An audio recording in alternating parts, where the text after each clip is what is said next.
Good morning again, and thank everyone for your patience as we begin our financial literacy workshop number 2. I want to say a special thank you to the IT team here who is working diligently behind the scenes to ensure that the show still goes on. So thank you to everyone. At this time, we will begin creating and managing a COVID-19 budget. My name is Dr. Pamela Ravar Jones, and I serve as the moderator for the second webinar. Thank you again for joining, and we will begin the presentation. The next slide, please. So April is Financial Literacy Month, and the whole premise behind the month of April and being attuned to our financial resources is making sure that individuals gain awareness by reviewing your debt situations, getting copies of your credit reports, identifying documents that you need to fix monthly expenses. Other things of importance is understanding the cost of credit, identifying ways to reduce your spending, and also creating a budget for yourself. So as you continue to progress through the month, we ask that these things become front and center for you and that you keep these in mind as you begin your plan. So I want to say welcome once again to everyone who's joined, those who are new, and also to those who have joined on our first webinar, which was the first series. The purpose of our workshop series are to fulfill our building awareness rather, and about the importance of financial literacy. Of importance also is that you begin effective financial education plans, especially in light of the stimulus checks that have been given out to the public. So the goal for this particular workshop number 2, is to provide step-by-step directions that you can use to conduct a needs assessment, a wants assessment, and then use that to create your budget framework. It's also about identifying opportunities where you can trim your excess expenses. And then finally, being able to manage any variable expenses, avoiding overspending, and to provide you resources on how to connect with creditors. So I welcome everyone. And now, it is a distinct pleasure of mine to be able to have on workshop number 2, Congressman Garrett Graves. Congressman Graves, I understand, is also a native of Baton Rouge. He is in charge and represents Louisiana's 6th Congressional District in the United States House of Representatives. The 6th District is made up of roughly over 750,000 individuals that live around 13 parishes or within 13 parishes. His hometown, as I mentioned, is Baton Rouge, and he also serves as a ranking member for the new Select Committee on the Climate Crisis. He also serves on the House National Resources Committee. And Congressman Graves has chaired the subcommittee on water resources and environment. During his short time in office, he has actually been on a number of different teams and established a record of advancing Louisiana's priorities through Congress. Congressman, thank you so much for your patience. Thank you for being with us today, and we look forward to you sharing information with us. I'm going to ask you to unmute your line. That works better. I just wanted to thank you, Doctor, for hosting this event. I want to thank the mayor as well for being a great partner in all of these curveballs that have been thrown toward us over the last several weeks. Look, we are so accustomed to disaster in Louisiana, and I hate to say that, but that's the truth in regard to flood disasters or hurricanes or even oil spills. But this one really has been unprecedented in that it's not just affecting Gulf Coast states. This is affecting the entire country, the entire globe. And of course, it's not one that it's going to be over in 2 or 3 days. This one just continues to stretch on and on and on with no clear end in sight. And of course, your objective that you've established here is financial security, and discussing financial security. And if we knew that we are talking about 1 week, 2 weeks, 1 month. It's much easier to be able to plan while challenging. It's at least easier to plan for this type of disaster. But of course, in this case, there's so much uncertainty that's out there. So what we've done so far in Congress is we have passed 3 different laws related to coronavirus just in the past few weeks, providing funding for testing, ensuring that the cost share for you to go get a diagnostic test is eliminated, whether you're on private insurance or TRICARE or veterans or Medicaid or Medicare, any of them. We've waived that cost share to make sure people can have access to it. For those of you that are sick or have to stay home with your children, we have extended sick and family medical leave to you, to where your employer can continue to pay you even though you're on sick or family medical leave, and that employer can get credits back virtually immediately, to where they're not out the funds for having to pay you. They actually can recoup their cost for continuing to pay you for being on sick leave or family medical leave in the event that you have a legitimate reason, again, having to stay home with your child or being sick or being quarantined. So we've done that one as well. We have in the third bill that we did, that's the one that probably most of you are interested in. And on that one, what we did is we actually provided a economic relief payment, an economic impact payment to virtually all Americans. Every adult is eligible for up to $1,200 in payments, and every dependent child that family could receive up to $500. And so what do you do to receive the payment? You need the money. You got to pay your rent, your utility bills, or car note. What do you do to receive that payment? Basically, you in most cases, you shouldn't have to do anything, but there are a few things you can do. Number one, if you traditionally do not file taxes because you don't make enough money, you don't meet that income threshold, or you're on Social Security only or on disability, there is a place you can go. If you go to the IRS.gov website, the IRS.gov website, over on the left side, it has a button for non-filers, and you can just click on that, and you can input your information on your bank, your address, or what have you. Now, if you are a retiree on Social Security, or you receive SSI benefits, disability benefits, again, you shouldn't have to do anything, because your payments will just come straight to you the same way that you receive your retirement or your disability payments. So those should just come to you without having to do anything. If you filed your 2019 taxes, those payments, that by filing your taxes and by ensuring that the IRS has your bank information, they should just deposit your eligible money into your account. However, there is a place you can go. The IRS just yesterday morning released a new web tool called Where's My Payment? Or Get My Payment, excuse me, Get My Payment. And once again, you can go to the IRS.gov website, and you can find the Get My Payment link. And that's where you can, once again, update your address, update your banking information. And that one is for filers, for people who actually file income taxes. You will need to have your 2018 or 2019 taxes with you to do that. You can check the status of your payment, and you can update any information you need there. Now, for those of you that don't do anything, you still should get paid. If as long as you filed a 2018 tax return or you file a 2019 tax return, you should get a paper check if they don't have your bank information. But just know that the people that receive paper checks are probably going to be the ones that are the last ones to receive their economic impact payment from the IRS. So I'll say it again. Everyone's eligible, up to $1,200 an adult, up to $500 per dependent child.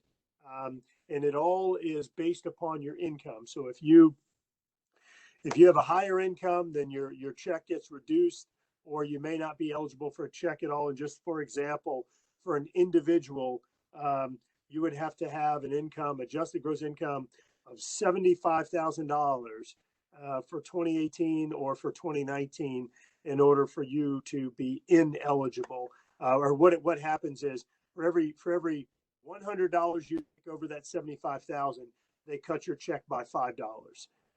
So, for example, if you made $75,100, what they'll do, instead of giving you a check for $1,200, they'll give you a check for $1,195. So that's the economic impact payment, the relief payment that is afforded to all citizens, or at least all eligible for it. One other thing that's really important, probably to a lot of folks, is unemployment.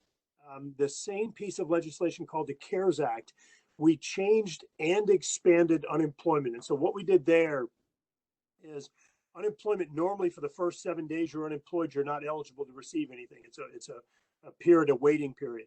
We've waived that. And in fact, it's eligible going back to March 23rd. Number two, in the state of Louisiana, usually the cap per week is around $247. We have added a $600 per week supplement. Normally, if you're self-employed, if you're a 1099 contractor, you have some kind of small business that you're the only person, you're normally not eligible for unemployment assistance. We've changed that. You are eligible. If you're self-employed, if you have your own little small business, if you're a gig worker, 1099 contract employer, any of those things, you are eligible. You are an employee of a not-for-profit, you are eligible. You were laid off from state or local government, you are eligible. All of those were changes. In addition, and the last thing I'll mention about unemployment insurance, unemployment assistance, is that normally it's about a 12-week period of assistance, and that's been expanded out an additional 13 weeks. So it opens it up, eligibility to self-employed, independent contractors, 1099 workers. It waives that 7-day waiting period, so you're eligible on day one. In many cases, they will retroactively go back and pay you for the time where you were unemployed as a result of the coronavirus. $600 a week supplement on top of the traditional funds that the state's paid, and a 13-week extension on the amount of time that program can provide unemployment assistance. Now, to be clear, in order to be eligible, you have to have lost your job, had substantial hours cut. If you were offered your job back, or if you left your job voluntarily, you are not eligible. And if you go and file, you actually could be liable for any payments you receive, meaning they'll come back and make you pay that back. But it is a very, very generous program with many expansions on eligibility and funding and time periods, everything. So that one's in there as well. There are a number of other smaller tax breaks and access to retirement accounts without penalty, and a number of other flexibilities on flexible and healthcare spending accounts, things like that. But really a lot of new tools that are available to help us through this. Last thing I'll say, and really would love to turn to y'all for questions or anything that you have. But the last thing I'll say on this is, look, there's a lot of uncertainty here. I compared this to a hurricane or a flood before. And with those, you generally know that within 3 days, within 7 days, the water's going to go away, the wind's going to subside, and I can go back and see what's going on with my house and in my community. In this one, there's a lot more uncertainty here. There really is. And so, again, want to compliment the city, the mayor, the doctor for hosting this, because we need to be really thoughtful. All of us, when we have disasters, we always pray for the best, but you got to prepare for the worst. And in this one, we don't know if this is going to be another 2 weeks or 2 months or much, much longer than that. And so the assistance that we've provided so far is really designed for a smaller, shorter period of time. But I do expect we're going to come back and do some longer term recovery type legislation, investments and incentives, and different assistance for individuals that are most impacted. So stay safe and continue to listen to the governor, the mayor, and all those healthcare professionals that are preaching about social distancing and staying safe and practicing good hygiene, because those things are so important to ensure that we keep bending that curve. Congressman Grace, thank you so much for that information. I do have a couple of questions that have come in. If you could kindly address the first one. And pardon me, the information is asking, could you please elaborate further on the timing of the rollout for stimulus checks? I understand everyone does not receive them at the same time.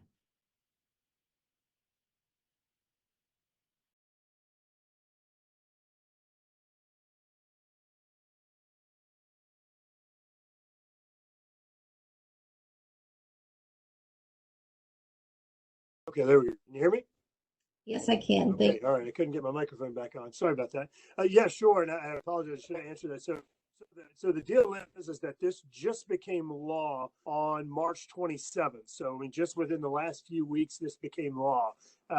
It really is unprecedented, but this week alone, the Treasury is projecting that they will make 80 million payments, 80 million payments just this week.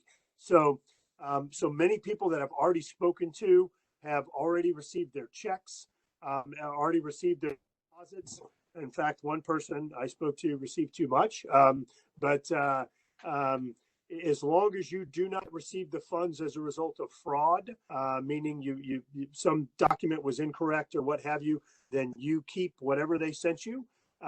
Except for the person in Florida who was accidentally sent $8.5 million. I think he had to give that back.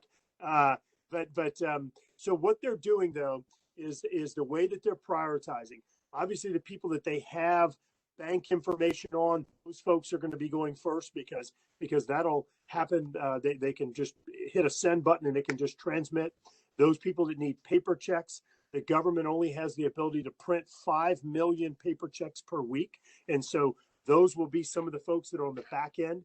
They are prioritizing the payments based upon a just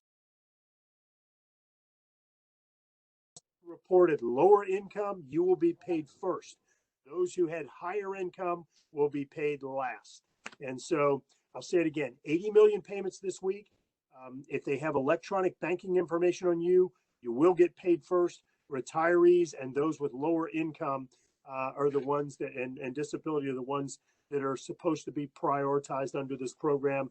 But we do expect that this should just take ideally just a few weeks, except for those people where they lost contact information. And once again, what you can do if you are a non-tax filer because you don't meet income requirements, go to the non-filer button on the left side of the irs.gov website, and you can update any information you have there.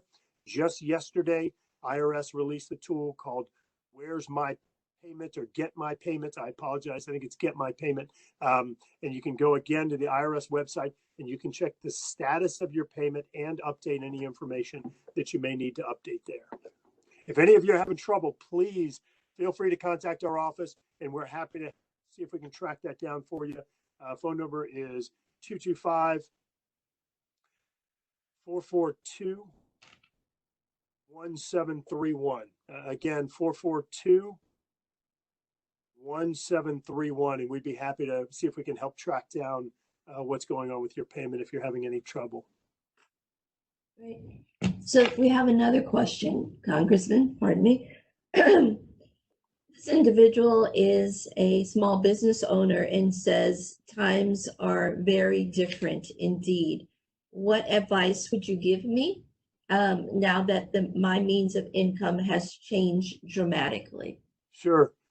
So I'm gonna make you aware of a lot of the tools that are available, and it's really going to be, sort of what type of business you have, how many employees, or what type of long-term projection you have in terms of your business.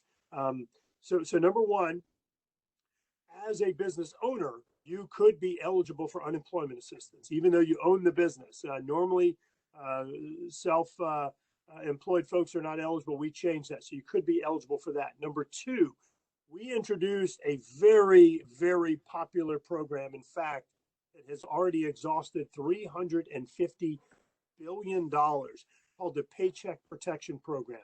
As a self-employed person, you can apply to this program and you would go through your local bank.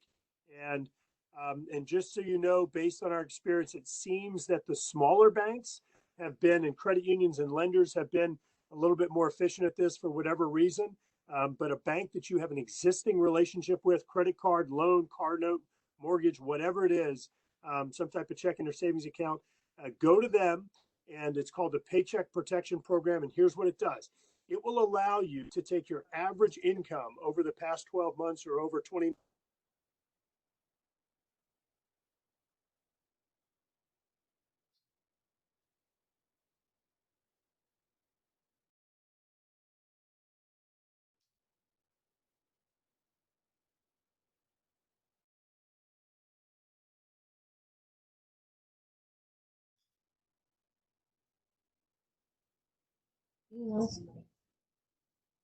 What happened?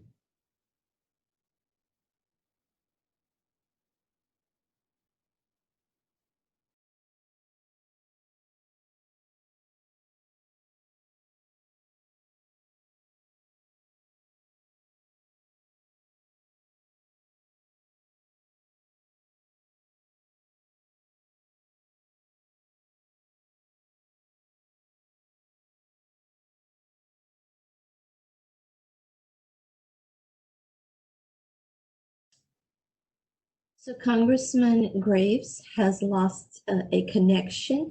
So I'd like to just explain the different parts to the workshop content that we have. In part one, we are going to cover financial planning tools before and after COVID-19, income and benefits tracker, the needs assessment, and also another device, a tool called the spending tracker, cutting expenses and improving cash flow. Part two is about prioritizing spending, additional resources that are helpful for individuals to tap into, and then talking to creditors. Part three is a Q&A session that we will have.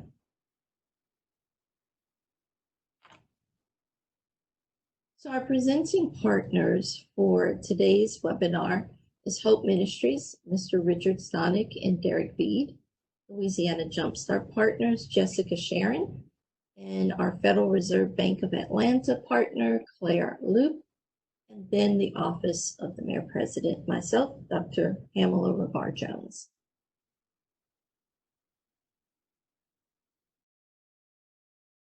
So Hope Ministries of Baton Rouge is going to assist us as our first speaker, but I do see that Congressman Graves is back on, and this is a day for technology to be challenging us. But Congressman Graves, let's continue. You were giving a response to the small business owner. If you can hear me, I welcome you back on to share the rest of your answer. All right. Can you hear me? I can. Okay. I'm sorry about that. So I don't know where I got cut off, though. Basically, I'm not sure if you heard, but if you spend at least 75% of your loan under the Paycheck Protection Program on payroll, and you spend the remaining 25% or less on rent, on mortgage interest, and utilities, your entire loan can be forgiven. Now, I gave a scenario where your loan maximum would be $25,000, but depending on your calculation, you could borrow up to $10 million through this program, and it's potentially all forgivable. So Paycheck Protection Program, unemployment, or 2 week covered. Number three, there's a program called EIDL. It's a Emergency Disaster Loan Program. On that one, it was supposed to be a $10 million loan. At this point, they've been oversubscribed, but you could potentially get a $10,000 grant under that program, as well as a small loan. It was supposed to be up to $2 million. We're trying to replenish it, but they've been oversubscribed. It's supposed to have a 30-year term at 3.75% interest. There are employee retention credits where you can receive up to $5,000 in virtual immediate retention credits for paying your employee 50 cents on the dollar. So for every dollar you pay them in payroll, you get 50 cents in a credit back. You can defer your payroll taxes for 1 year and then have 2 years to pay them back. So look, there are all kinds of assistance and programs that are available to you. If any of these sound like they're things that that would be helpful, and you have any questions, again, I'd reach out to a bank, a local bank that you have a relationship with. I'll say it again: the smaller banks seem like they've been able to process loans faster. The EIDL loan, you would go to the SBA.gov website for that one. But the forgivable paycheck protection loan you would do through your local bank. And of course, feel free to contact our office if you have any other remaining questions or need information on anything. So, Congressman, if you have time for one more question, there is a millennial who is saying,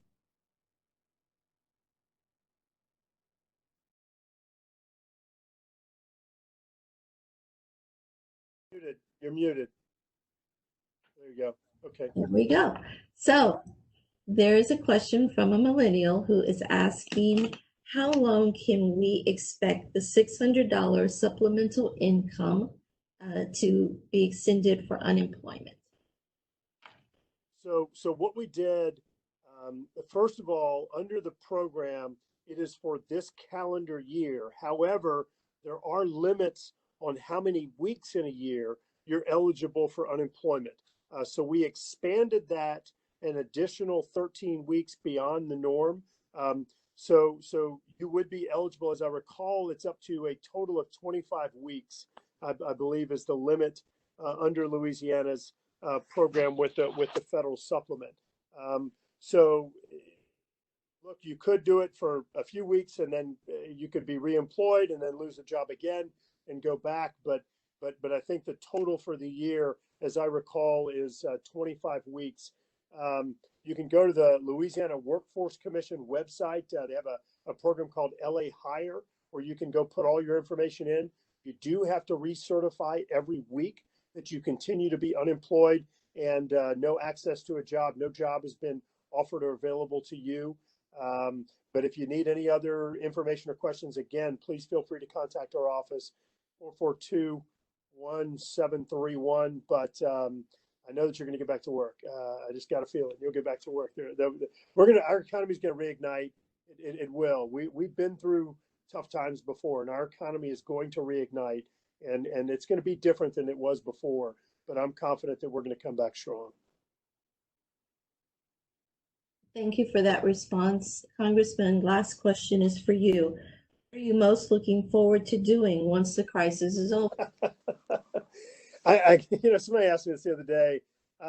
Two things come to mind. One is we've been doing church through FaceTime, which look, I enjoy it. It's through Facebook Live, and I enjoy that. It's great, but I do miss just being with other people and having that fellowship. And then the second thing is you can't replace the experience of just having a big crawfish boil where everybody's standing around, you're next to each other, you're having your crawfish, you're drinking your drink, and you're just having a good time, and music in the background and all that. And we did have a little miniature one with my family the other day, but there were just five of us, the kids and our wife and I. But it just nothing replicates having just that good time when the weather's good, you're outside and having a big crawfish bowl. So those are two of the things that I'm looking forward to. Thank you. For now, I know you're going to continue practicing your social distancing. We thank you so much for being a part of the webinar, for the information you've shared, for your valuable time. Please stay safe. God bless you, and thank you for being a part of our second webinar. Hey, thank you. You as well. And I want to thank you and the city, the mayor, everybody for hosting, and all your sponsors as well. I really appreciate the opportunity to connect, and feel free to reach out to us anytime we can be helpful. Absolutely. Thank you.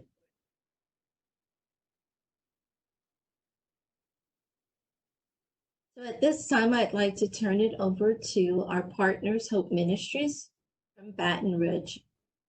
Mr. Richard Stonick and Derek Veed will now provide information in regards to financial planning and tools. First, let me say, as a real novice when it comes to technology, I want to echo what you said earlier about thanking your IT people for the great job they did in getting us connected today. Can you hear me? Yes, I can. Absolutely. All right, good. I'm sorry. First, let me start out by saying that there are many things that influence both a person's short-term and long-term financial decisions. what a person's values are, the culture they grew up in, and traditions regarding how they spend, how they save, and how they make financial choices. To give you an example, we've got a lot of this stimulus money coming in, these large checks, and then extra unemployment. A person may have to choose how they're going to spend it. And some people may start building an emergency fund. Someone else may use it to pay down a couple of bills, or some may pay off medical expenses. A person's value and their culture influences financial decisions. Next slide.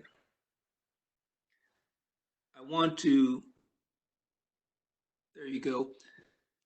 I want to just go over some basic essential skills that are helpful when a person is establishing a financial management plan. First of all, in anything, in money especially, you have to set goals, what your long-term and short-term goals, will be. Right now, you may be thinking of just paying bills, but as people marry and they have children, next thing you know, you have long-term goals to get them educated. Things begin to change. You have mortgage payments, etc. You have to plan for, and again, you have to plan for life events that will come up. Effectively saving money, what does that mean? Well, to effectively save money, and I've coached many people who've started savings accounts, automatic accounts, kind of aggressively. Maybe they had a good week at work, worked some extra hours, got some overtime, and they started an automatic savings plan, payroll deducted, or in their bank transferred from checking to savings. And you look down the road 6 to 8 months, and they're set up monthly to pay $100 a month into their savings account. And at the end of the year, you would think they'd have $1,200, and they may have 50 or 60. And that's not effective savings.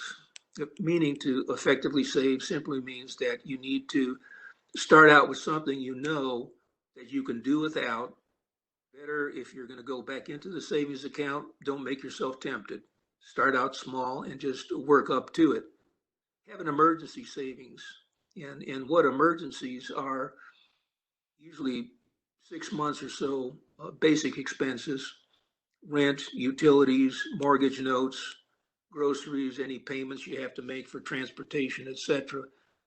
And then use tax refunds and other stimulus money as best you can.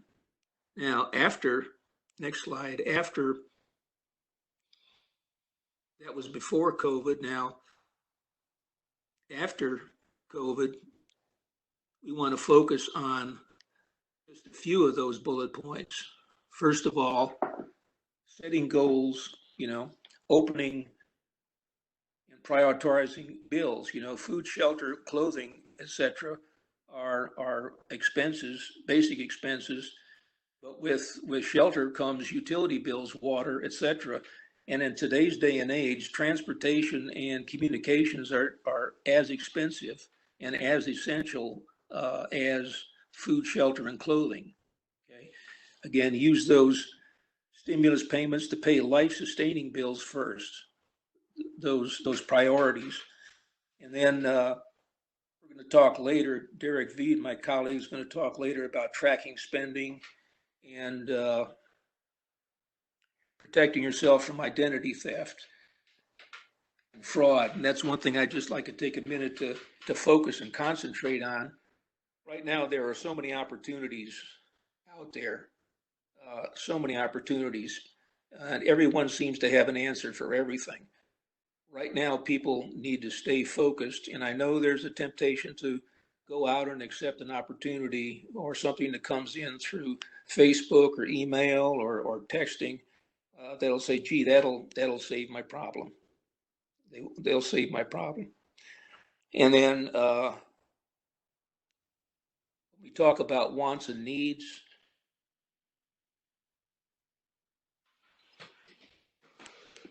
When we talk about wants and needs and cutting expenses, I'll turn it over to Derek Veed, my colleague, and he'll continue on from here. Hello. The tracker that we've provided is very important as Congressman Graves stated, we're not sure how long this pandemic is going to last. As far as needs go, we want to make sure that we budget for food, housing, shelter, utilities. These are things that we use in our everyday life. Right now, a lot of people are on medicine or medications. We need to make sure that we have ample planning to not only get, prescriptions refilled, but to make sure that we have money to budget for those. Transportation and communication, from getting point A to B to get to work, to communicate online, telephone, or work, or family, friends. These are all very important in our everyday lives. Our wants, these are things that we're all guilty of, but we do spend more than what we realize. And when you write it down, you actually see what's going on. Eating out, cable, purchasing a new vehicle, or maybe having a note right now on a vehicle that you can't really afford. Purchasing new clothes or shoes or accessories. These are things that we want, but we don't necessarily need at this time. Right now, personal grooming, I know several of us may need haircuts or, miss our trips to the salon, but once those get back, get as needed. Don't really spend a lot of money on unnecessary grooming, I guess is the way to put it. Gifts, we all have children, family that we want to give our normal gifts to. Be within reason when you spend on that. Especially with children, they love the thought more than the actual item. And being that, we're self-quarantining right now, that's another reason you can kind of maybe postpone some of the larger things that you would normally give. And then vices, cigarettes, alcohol, tobacco products, things that we want, but we don't necessarily need. And that aspect is a real big money saver. We've had examples of some people cutting out or maybe quitting tobacco products that save up to $200-300 a month. Next slide, please. So cutting expenses and improving cash flow.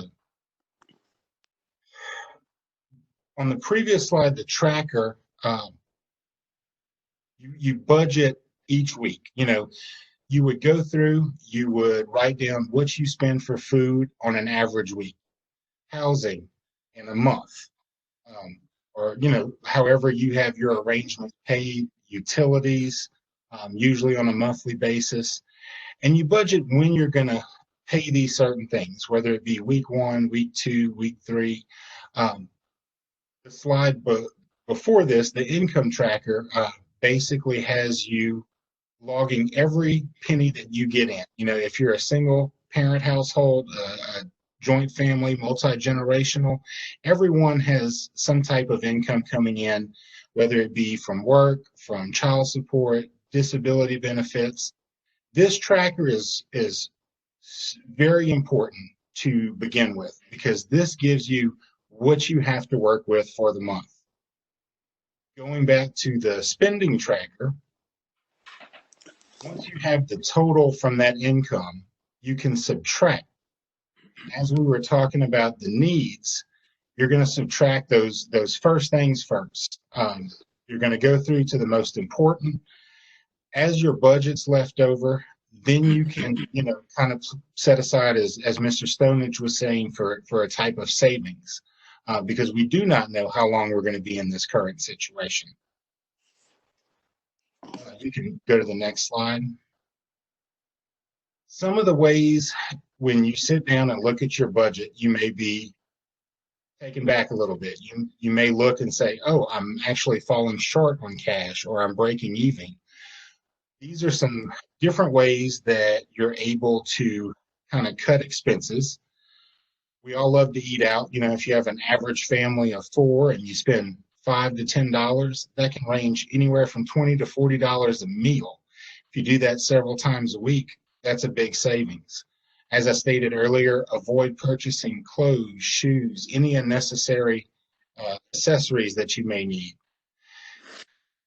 This one is something a lot of people see but may not take advantage of. Use coupons at grocery stores for your grocery items and household items.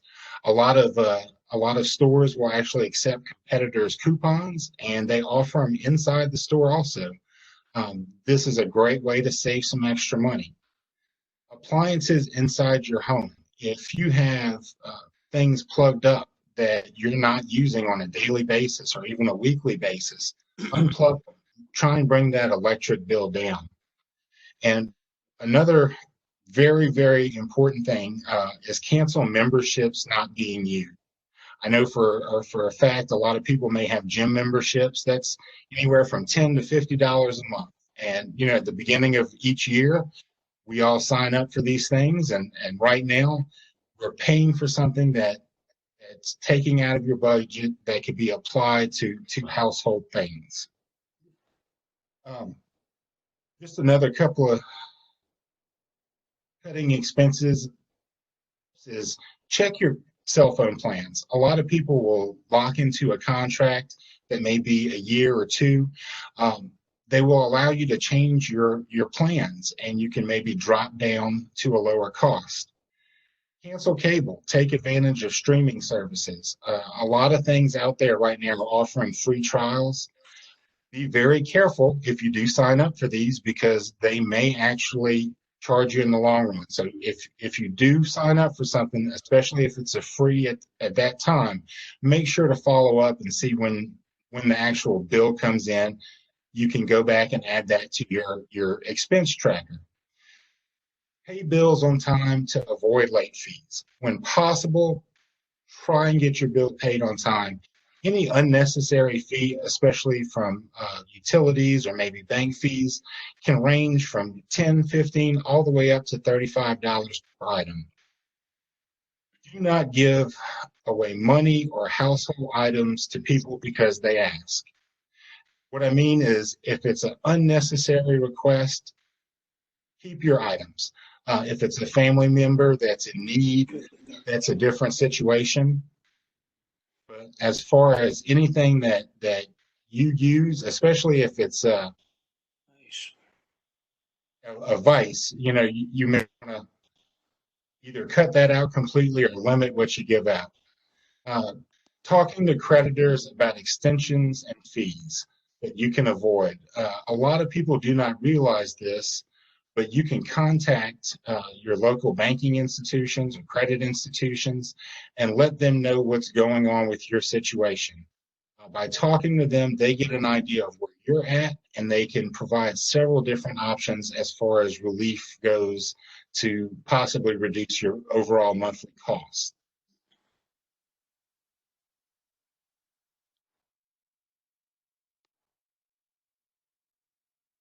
And Mr. Stonage, if there was anything that you would like to add. No, just very simply, I hope I'm unmuted. Good. You see on the screen contact information. We hope to take our presentation and post it on a link on our website and on our Facebook page. Also, you can see Derek's contact information or mine.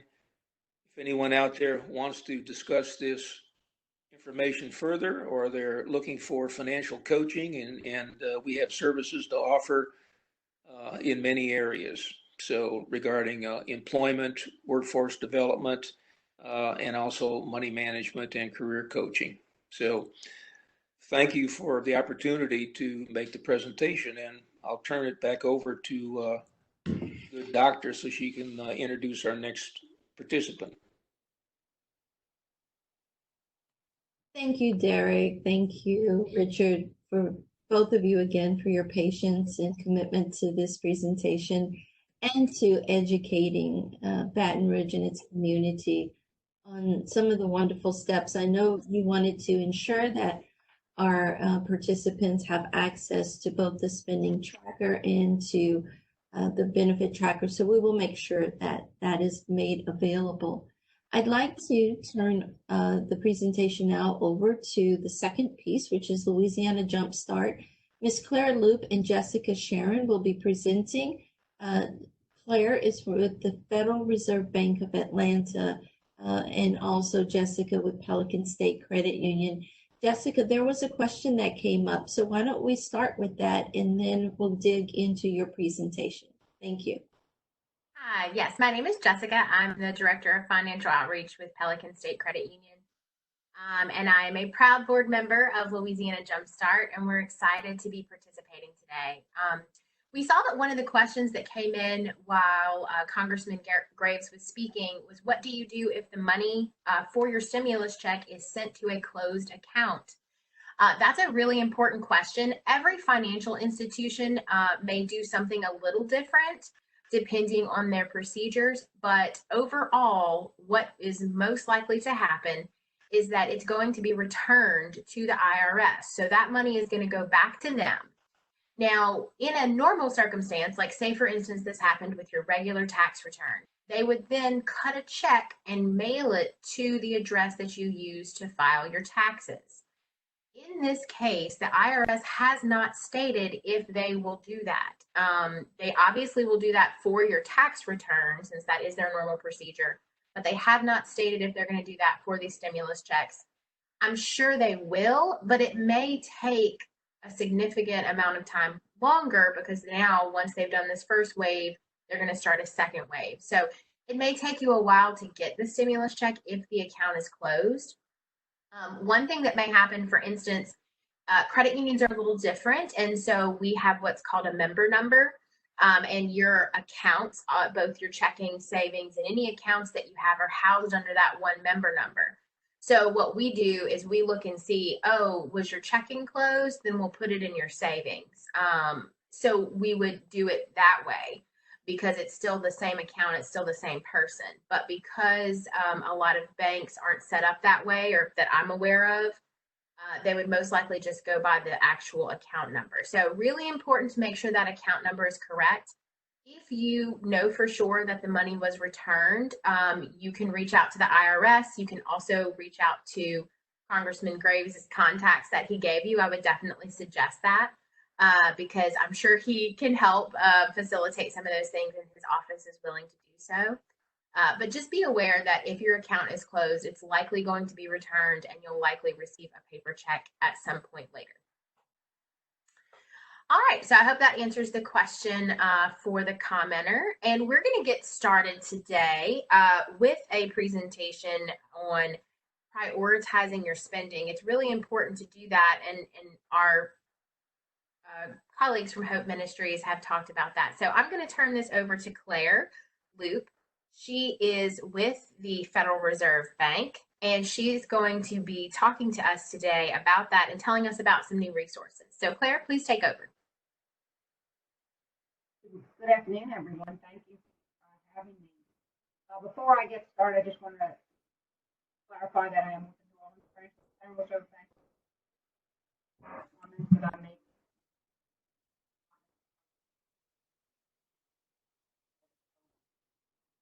But with that, I'd like to move on and just kind of talk about things quickly.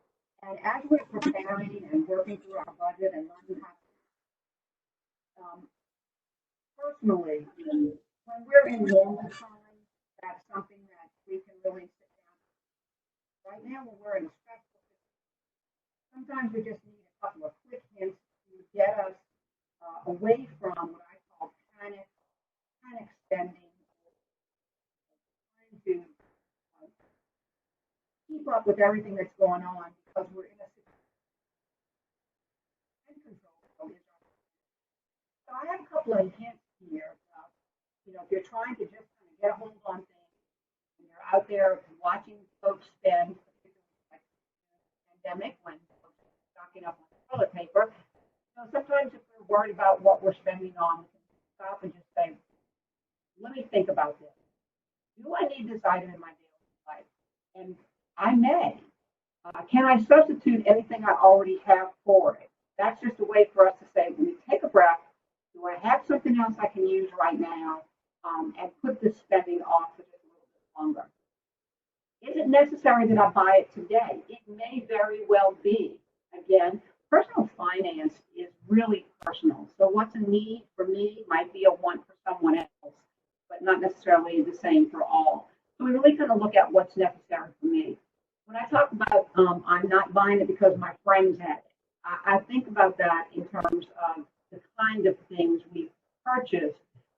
At the beginning of this pandemic, when we were in a panic, folks were not really thinking about what might be in limited supply later. Are we going to not have access to all the foods and household items that we need? And I'm fairly sure if you were like me, you probably stocked up on things that weren't absolutely necessary at that time. So when we take stock in why am I purchasing something, if it's something that I actually need and it's something that I'm going to use and I can rationalize that spending, it's probably a good choice. And then finally, can I afford to pay for it? And this is a question I just want to really clarify. When I say can I afford to pay for it, I'm not only referring to with cash or with money's in my checking account, but what I'm talking about is if it's something that I need to purchase, and if I have to use credit, can I make sure that I can work those payments into my budget without causing undue stress? So can I afford to pay for it is just that. Whatever mechanism is necessary to obtain the item, I need to make sure that I can consider how that affects my overall budget.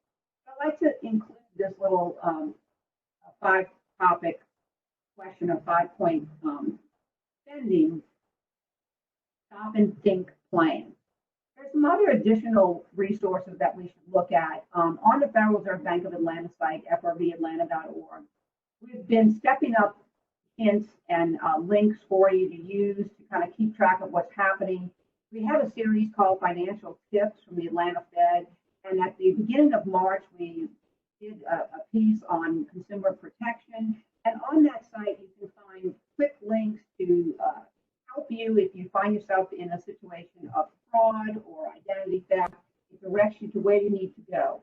The same thing with the most recent financial tips called Uncertain Times. This gives you an opportunity to find resources to help you manage your finances, to learn more about banking, or to get information about your how to handle or deal with your credit issuers. If you're a student with student loans, it has links there to help you. There's also additional information on disaster assistance or other things like that. Right? Take a look at these. We continue to add new tip series as often as possible as new information. And then finally, if you find yourself after this is all said and done, we have an opportunity to maybe be before it's said and done, an opportunity to find ourselves as a victim of a number of scams that are happening right now, where entities who are preying on our stress levels. There's a link there for you to give you lots of information to help you with links to the Consumer Financial Protection Bureau or Consumer Reports or the Federal Trade Commission, for example, the Secret Service or the SEC, anything that you might need when your identity or finances are being inappropriately hampered. And then finally, when all this is said and done, if you are looking for some additional resources to help you plan your spending and put yourself on a good financial foundation, we have a resource called Building Wealth, a Beginner's Guide to Securing Your Financial Future. It's something that's produced by the Dallas Federal Reserve. You can find it on their website. It's an online tool. It's also a booklet. It's perfect for consumers. It's also a version for teams and nonprofits. So I encourage you to take a look because it might be something that you can use to help you moving forward.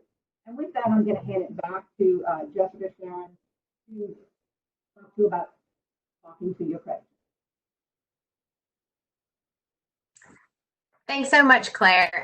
Claire is also a board member for Louisiana Jumpstart, and we were so happy to have her be part of this discussion because the Federal Reserve's resources are amazing. They have lots of extensive information available for people, so we really encourage you guys to check them out. So I want to talk a little bit today about you talking to your creditors. And I think Derek mentioned that in his presentation. One of the most important things that you can do is talk to your creditors before they call you. You call them first. You know that you have less income coming in, or you have more bills because kids are at home, or you're just having to buy more supplies and things like that. The most important thing that you can do is call them first. They, for the most part, because everyone understands this pandemic is going on, they want to help you. So they really want you to call them and try to work out a plan. Prioritize what you can and pay what you can. It's really important to know that even though there's a ban on evictions and there's a ban on foreclosures and there's a ban on cutting utilities, this can still have an adverse effect if you don't pay those things on time. You're still going to owe it later. You're going to owe the money regardless. So prioritize all of your spending based on the forms and the processes that Hope shared with you, and make sure that you're paying at least partial payments, something on what is necessary, so you can put yourself ahead when this is all over. When you call your creditor, just be honest and be nice. Just remember to be kind, because they're dealing with people all day. They might be dealing with issues in their personal lives. Just because they're working doesn't mean that their spouse or other person that contributes to their home is in a stable work environment. So just know that they're people just like you. So call them, ask about what can be done. Just say, and just be honest. Hey, I normally work 3 restaurant jobs, and right now I'm working 1 and it's takeout only, and I'm not making tips. So what can we do? Can I defer a payment? Can I skip a payment? What's out there? What's an option for me right now? And then they'll talk to you and let you know what's available, what it's going to cost you, because that's important to know too. Are there fees? How is the interest going to accrue? All of those things. But it's so important to talk to them, because many lenders have programs in place right now, relief programs that are allowing you to do some of these things so that you can make ends meet. Also, you want to ask about waiving late fees. So, or if for your bank account, you may want to ask about waiving NSF fees. If you maybe had some things come through and your check wasn't as much as it was supposed to do, just ask. I mean, they might say no, but they might say yes. And to go to your creditor or to your bank or credit union with a humble heart and just say, hey, this is my situation. Is there any way you can help me out? Is really going to get you pretty far. They want to help you within their capability. So ask about waiving late fees, ask about skipping payments, and all those kind of things. Also, make sure that you get the name, the contact number, and other information as proof that you made that call. Get yourself a little notebook, write it down, make sure that you can, if something comes up later, you can say, oh no, I talked to Jessica on Thursday and she gave me this authorization number that this was going to be deferred. So would you please go and check that in the notes of my account? Again, just remaining calm and kind and friendly is really going to get you far with your creditors, because they want to help you. You want the help. And as long as everyone can stay calm and organized with the conversation, it's really gonna be beneficial for everyone. Ultimately, your creditors just want to be paid, and ultimately we want to pay our bills on time, right? Because we want to maintain good credit. We want to maintain our finances as much as we can in this time, knowing that we might have some limitations, but it's really important to do that. And the great thing is that our next webinar is going to be on securing relief services. And so we'll talk some about some of these relief services that are financial in nature, in addition to some other ones, food and housing and things like that.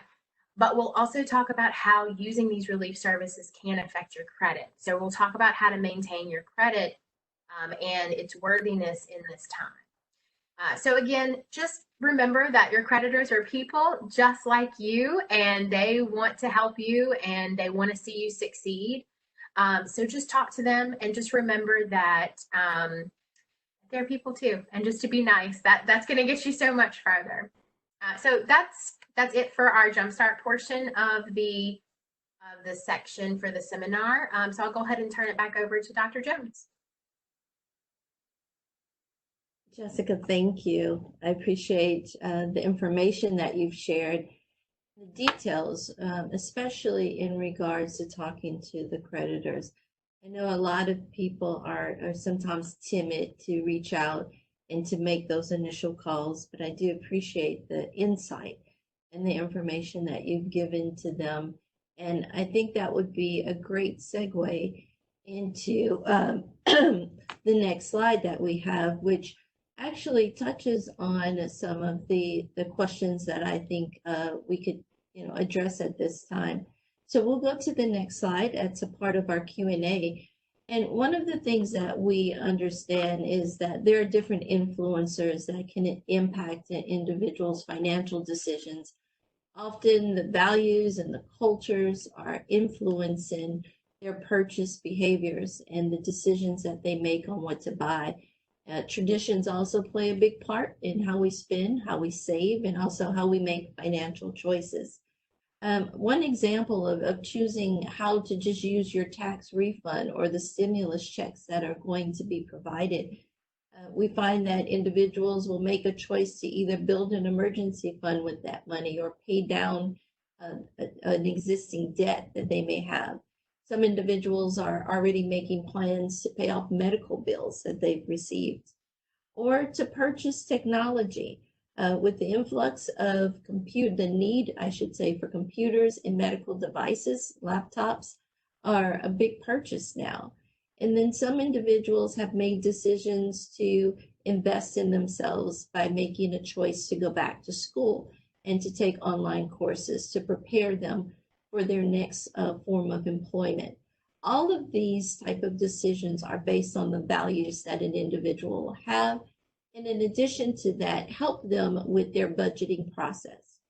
So let's go to some questions that we have received from a few of the individuals that have chimed in during the Q&A piece. One of the first questions is for Hope Ministries, and it says, how can I review and fix any errors on my credit report? Derek or Richard, if you are on, if you would like to respond to that particular question. Sure, I'll be glad. This is Richard. And Derek, chime in if there's something you want to add to it. Right now, it's fairly easy to do. There are many services. Credit Karma is one that pops to my mind. And I like it because it's not just a credit tool where you can look at your credit bureau report, but it's also an educational tool.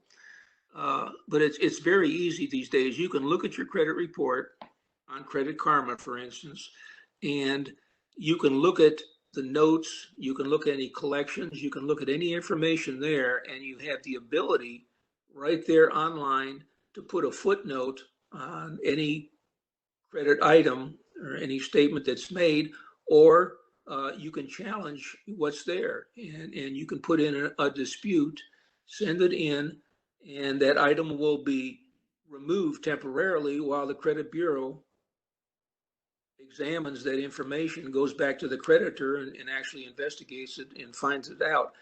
It's easy to do.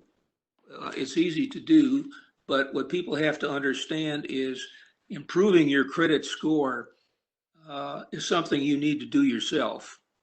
You didn't get that credit score overnight, and it's not necessarily going to be overnight instantaneously that you're going to fix it. There's going to be derogatory information. You're going to have your payment history. You're going to have exposure on credit cards versus what you owe versus your limits. So it is something you can do. The last thing I would say about credit reports and credit scores is don't pay anybody to fix it for you. There are many free services out there. We do it with our clients all the time. But if someone says, you pay me $100 a month over the next 6 months and I'll just give you a sterling credit report, well, that's just not going to happen. You can come to an agency like ours or others, Jumpstart for one, and they'll sit down and they'll show you how to fix your credit report and how to increase just changing your methodology and paying on time for 6 months without paying anything off. I've coach people, and their score has increased 60 to 100 points over a 8 to 10 month period. Thank you, Richard, for that response. There's a question here, Derek.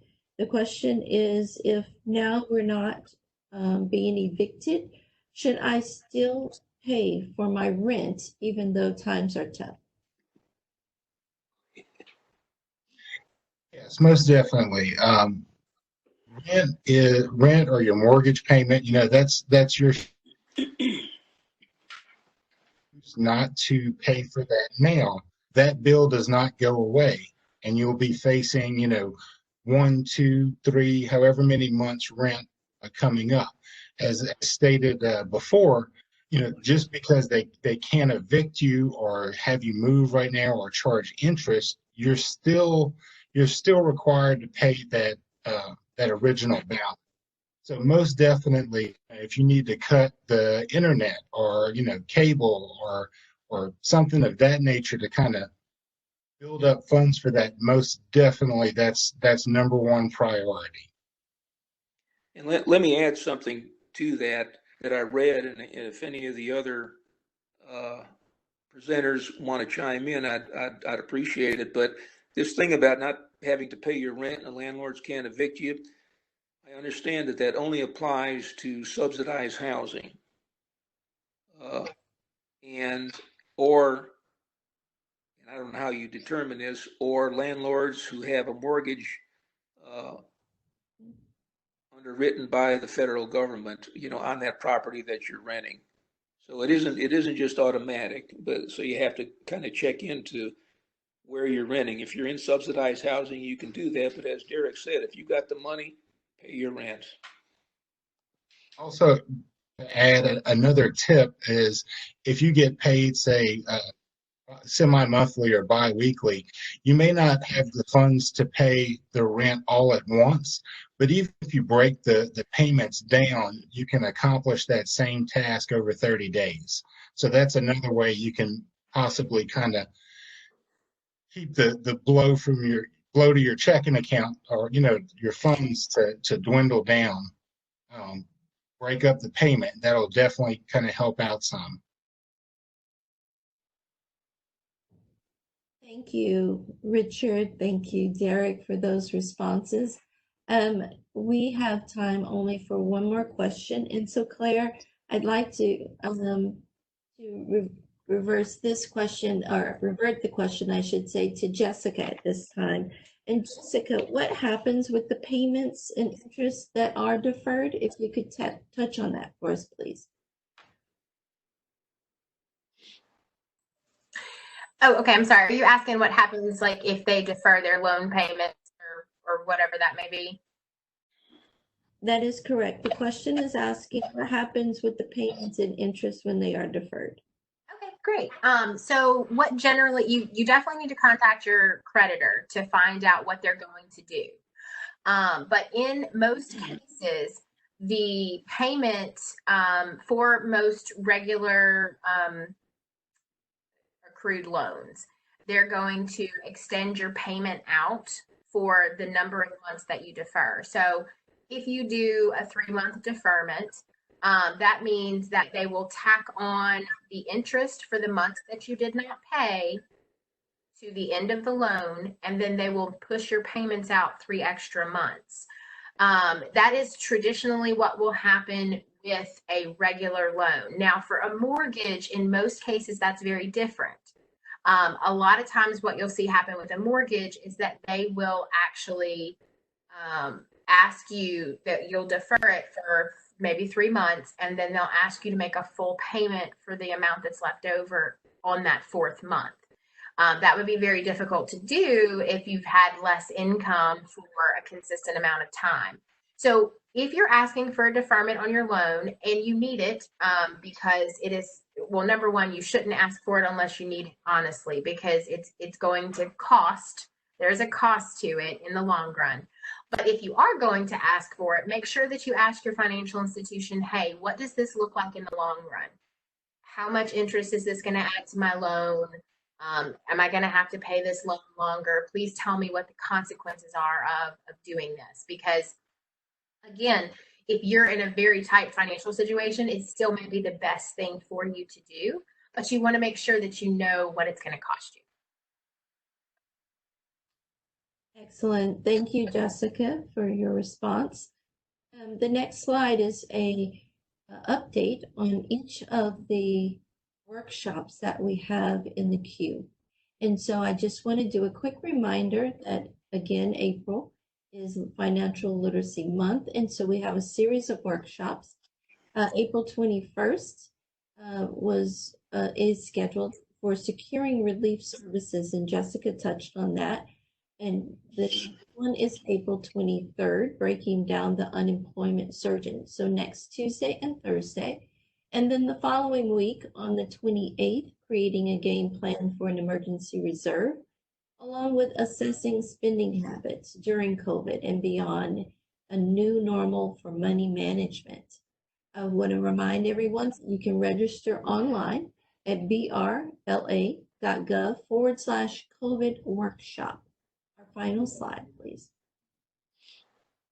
So thank you to each of our partners that called in and assisted. In addition, an amazing thank you to Congressman Graves and to his leadership, and to each of our partners for your diligence. We are learning in this adaptive time truly how to be leaders in the midst of change. And so I appreciate your diligence in sticking with our webinar for today. In addition, I'd like to thank once again the IT team for their continued support to see this project through to the end today.